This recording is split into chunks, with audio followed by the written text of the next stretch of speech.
నమస్కారం. ప్రభుత్వం ఏర్పడే ఎన్డీఏ ప్రభుత్వం ఏర్పడే సంవత్సరం సందర్భంగా ఈరోజు సావర్గూడానికి కేసరపల్లికి ఉపయోగపడే ఓ 40 లక్షల రూపాయల ఇక్కడి నుంచి 75 మీటర్లు రిటర్నింగ్ వాల్ పనులు ప్రారంభించడానికి ఇక్కడికి వచ్చా. అలాగే సావర్గూడెం గ్రామ ప్రజలు చాలా సమస్యలు చెప్పారు. ఒక రోడ్డు ఎంపీడీ నిధుల నుంచి కేటాయించా, ఒక 10 లక్షల రూపాయలతో బీటీ రోడ్డు ఇంకోటి కేటాయించా. ఈ ప్రభుత్వం ఏర్పడి సంవత్సరం సందర్భంగా ఎన్డీఏ ప్రభుత్వం అభివృద్ధి లక్ష్యంగా పనిచేస్తుంది. గత ప్రభుత్వం రోడ్లన్నీ గాలికి వదిలేస్తే ఏ గ్రామం వెళ్ళినా రోడ్లు బాగాలేదని బాధపడే పరిస్థితి. గుంటలు పూడ్చే కార్యక్రమాన్ని గత ప్రభుత్వం మా ప్రభుత్వానికి వారసత్వంగా అప్పచెప్పింది. ఏ ప్రభుత్వమైనా రోడ్లేత్తం చూశాం కానీ గతంలో గుంటలు పూడ్చే కార్యక్రమం మాత్రం మొట్టమొదటిసారి స్వాతంత్రం వచ్చినా చూసే పరిస్థితి. ఆర్థిక పరిస్థితులు బాగోపోయినా కేంద్ర ప్రభుత్వ సహకారంతో, చంద్రబాబు నాయుడు గారి కృషితో, అలాగే పవన్ కళ్యాణ్ గారు నిధులు కేటాయించి ఒకే రోజు రోడ్లకు శంకుస్థాపన చేయడం కానీ చాలా అభివృద్ధి పనులు జరిగినాయి. దాదాపు గుంటలు లేని గన్నవరం కాన్స్టిట్యున్సీని చూడబోతున్నాం కానీ ఇంకా చాలా గ్రామాల్లో ఉన్న పరిస్థితి. అది మానికొండ కానీ, సింగన్నగూడెం కానీ ఇట్లా దాదాపు 7-8 గ్రామాల్లో అయితే ఇంకా గుంటలు ఉన్నాయి.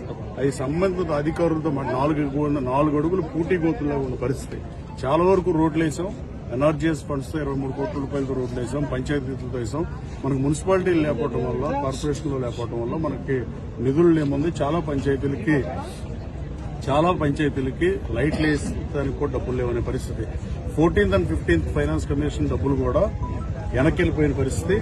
పంచాయతీ నిధులను కూడా గత ప్రభుత్వం వేరే వాటికి వాడటం వల్ల పంచాయతీలు నిర్వీర్యమైపోయిన పరిస్థితి.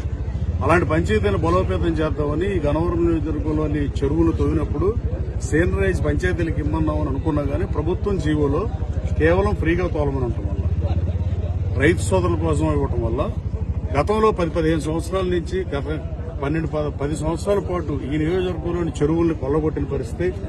ఈ చెరువుల గురించి నేను మాట్లాడినట్టుగా ఇంకొకరు మాట్లాడారని నేను భావిస్తున్నా. 8 సంవత్సరాలుగా ఈ నియోజకవర్గంలో ఈ ఊరు చెరువులు మీ ఊరు ఉమ్మడాస్తులు ఇవి తాత నాయనమ్మలకు, అమ్మమ్మ తాతలకు, మనవాళ్ళకి వాళ్ళట్ట ఉమ్మడాస్తూ పెద్దవాళ్ళు. అలాగే మీ గ్రామ చెరువులు మీ ఆస్తి, ఎవడో దాన్ని తవ్వుకెళ్ళడానికి ఎందుకు కూరుకున్నారని నేను 8 సంవత్సరాల నుంచి ప్రశ్నించిన గొంతుకున్నాను.